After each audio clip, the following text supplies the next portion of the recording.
Hello everyone, welcome back to my channel and good morning. কেমন আছেন আপনারা? আশা করি ভালো আছেন। আমি কিন্তু ভালো নেই, আমার মুখটা এরকম দেখাচ্ছে কারণ রাতভর ঘুমোইনি আমি, তাই আমার মুখটা ফোলা ফোলা লাগছে।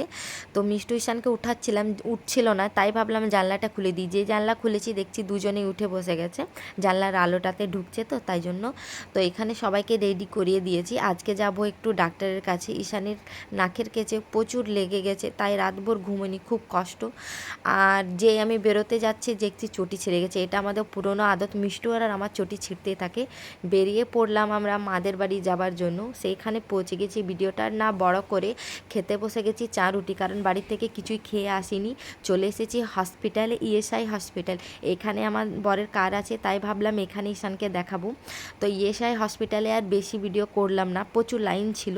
ইএসআই হসপিটালে না ভিডিও করতে দেয় না, আমার ফোনটা একবার কিন্তু কেড়ে নিয়েছিল সেখানে, তাই লুকিয়ে একটু মতো ভিডিও করেছি। যেটা আমার খুব ফেভারিট সেটাই হলো আঞ্জির মাখা।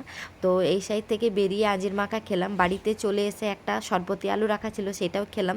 মা দেখছি লাল লাল মাংসর ঝোল করেছে আর পেঁয়াজ আলুর পোস্ত করেছে, পেঁয়াজ শাক পোস্ত।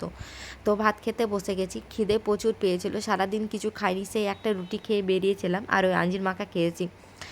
বেরিয়ে বেরিয়ে পড়েছি। এই রাস্তাটা আমার প্রচুর ভালো লাগে, বার্নপুর সেলের রাস্তা, এটা প্রচুর ভালো লাগে।